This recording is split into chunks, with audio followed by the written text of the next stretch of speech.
Hanzal menatap sekelilingnya. Tidak ada satu orang pun yang bisa ia salahkan atas keadaannya saat ini. Di antara keriuhan obrolan dan lantunan musik yang seolah hanya diperuntukkan untuknya itu, ia merasakan keheningan meneranya.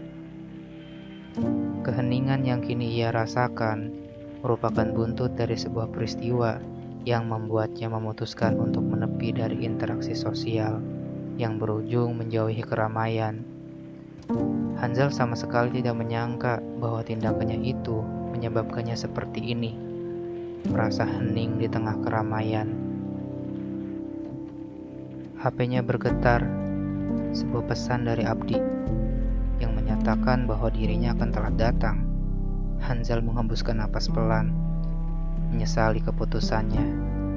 Kenapa juga ia harus mengiyakan ajakan Abdi hingga membuatnya duduk sendirian di kafe yang penuh pengunjung ini? Hanzal, tegur seseorang ragu-ragu. Hanzal pernah begitu mencintai seseorang sampai ia hafal bentuk wajah, senyuman, wangi parfum, sampai suara tanpa harus melihatnya. Dan suara ini, meski ia sudah lama tidak mendengarnya, namun ia masih ingat siapa pemiliknya. Seseorang yang telah menjungkir balikan kehidupannya, membenamkannya pada palung terdalam kesepian. Ragu Hanzal menatap sumber suara itu. Sedetik kemudian ia mematung, mendapati Meika tengah berdiri di hadapannya. Tidak ada yang berubah sama sekali. Bentuk wajah, senyumannya, mata itu, juga aroma parfum, semuanya sama saat terakhir kali ia bertemu dengan Meika 5 tahun lalu. Butuh waktu lama sampai saat sebuah senyum tipis terlukis di wajah Hanzal. Meika duduk di kursi yang sebenarnya diperuntukkan untuk Abdi itu, sesaat setelah mendapati senyum darinya. "Bagaimana kabarmu selama ini?" Masihkah Meika perlu bertanya seperti itu?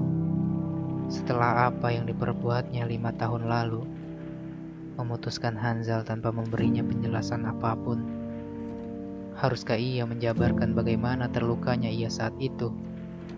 Haruskah Hanzal menjabarkan semua yang telah ia lalui hanya untuk membenamkan namanya? Haruskah Hanzal mengatakan bahwa sampai detik ini ia masih terluka dan belum mampu melupakannya?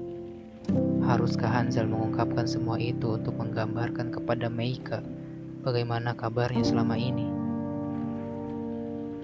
Hanzal menahan napas sejenak, menahan perih di hatinya yang semakin menguat. "Aku baik-baik saja," Hanzal berkata pelan. Kata-kata itu terucap setelah perdebatan sengit antara hati dan pikirannya. "Sudah lama ya kita tidak bertemu." Hanzal hanya tersenyum menanggapi pertanyaan Meika itu. Ada ketenangan yang Hanzal tangkap dari raut wajah Meika, seolah semua hal yang pernah mereka berdua lalui bersama menguap hilang tak tersisa. Hanzal bergumam dalam hati, dia bukan Meika yang dulu lagi. "Sibuk apa aja selama ini?" Meika kembali bertanya. Hanzal sama sekali tidak tertarik dengan pertanyaan basa-basi yang terus Meika lontarkan. Ada satu hal yang sangat ia ingin dengar jika nanti bertemu kembali dengan Meika, yang mungkin menjadi penyelesaian dari pertentangan antara pikiran dan hatinya, yaitu penjelasan mengapa Meika meninggalkannya. "Menulis," jawab Hanzal asal.